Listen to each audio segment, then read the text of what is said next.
Okay, now I'm recording. Okay. Now, first thing, as we said yesterday, given f of x, I gave a limit definition of the derivative, but there's a notation I didn't give.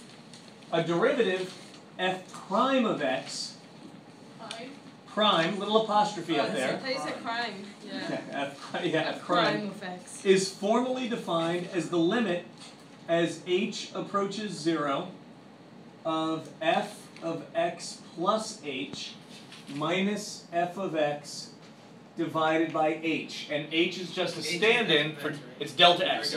Yeah, h is just delta x because delta x is too much of a pain to draw, especially on some of these long ones. Now, the questions on the homework tonight are, and what we're going to do examples of right now are basically find f prime of a. And graphically what we're finding is if you're given any function, here's an x point which is a, okay? You're actually finding the slope, yep, the slope of a tangent line. We talked about it a little bit in physics at the beginning of the year. It is an instantaneous velocity if this is a displacement curve, going back to October for some of us. Yes? Is h delta x? H is delta x, yes. Do non-functions have derivatives? Yes, yes, yes, yes, and they have to be found, if they're not, like some things, remember parametric functions? Yeah. You can find the derivative parametrically, if you can take the non-function, put it in a parametric. You can have polar derivatives, which don't look like rectangular functions, but can be a polar function. I actually love that. Also in, this stuff I love. In 3 and 4 and 5 and 6 dimensions, Johannes, you can also do what's called partial derivatives. Like you can just do, if you have x, y, and z, you can just take a derivative of x with respect to y or a derivative of x with respect to z. And then you can find out information from that. That's how you can find out like the tangent plane to the top of a sphere instead of the tangent line above or below a curve. Some great stuff.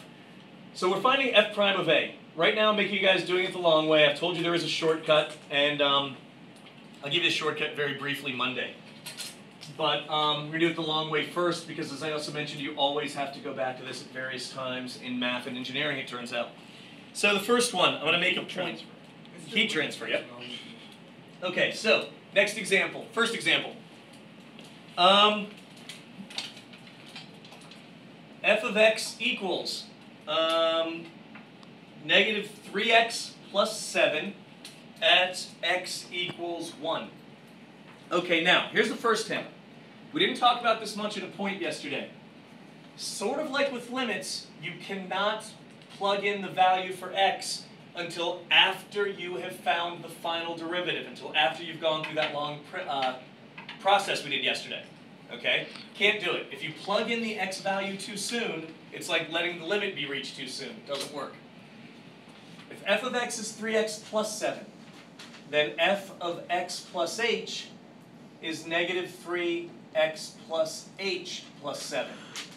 Any questions on this? This is a step a lot of people have difficulty with, actually.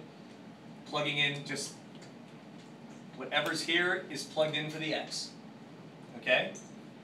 Now we go to our limit definition of the derivative. Why did you write x equals 1? Oh, because we're finding the tangent line at a particular point.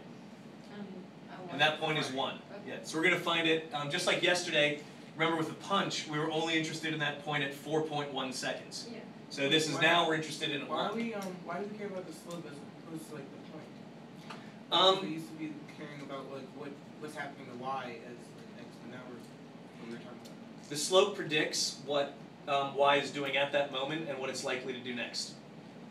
So that's so and yeah, it's not just where it is, but where it's going.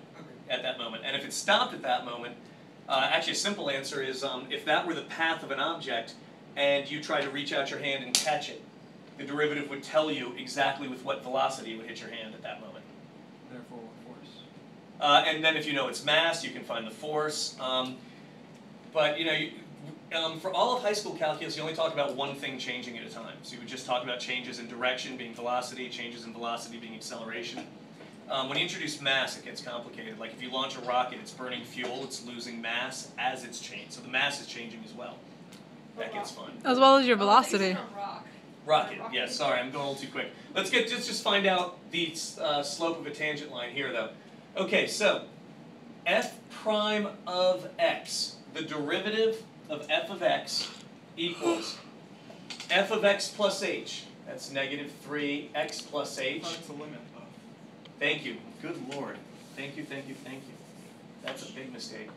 Limit as h approaches 0 of negative 3x plus h plus 7 minus f of x, which is negative 3x plus 7 in parentheses to remind me to distribute the subtraction over h, which is our stand-in for delta x. Wait, I don't get that step. Okay. This is a y value, because it's f of x, minus another y value, over the difference between these two x values. So this is actually delta y over delta x. This is actually slope, what we covered yesterday. I wasn't here yesterday. Wait, did you need the notes? Like, because he recorded the notes. You guys have tangible notes? Yeah, I'll get them later. Yeah, tangible notes would be good too. This is your delta x, and so as delta x gets really small, you're no longer talking about the slope between 2 points, you're talking about the slope at a single point. And that's an instantaneous rate of change. The slope is an average rate of change. Missed a lot yesterday. Yeah. Yes. This is what you missed yesterday. The first step of this, if h is heading towards 0, this h is 0 as well, which means it's always f of x minus f of x. So the first step, you always get 0 over 0. And remember we practiced all week, we practiced all week getting rid of 0 over 0. This is why. The first time you try and find an instantaneous rate, you always get 0 over 0. Always. So you got to get rid of it. Don't at the end here. And if you don't, you haven't. Yeah, but you'll always, if you set this up correctly, I mean, if you just look at this, if h is 0 here and h is 0 here, you have f of x minus f of x over 0. So this formula always starts out as 0 over 0, and you've got to algebraically get rid of it. All right, so let's start the algebra. Negative 3x minus 3h plus 7 Wait, you Plus forgot the 3x. limit. minus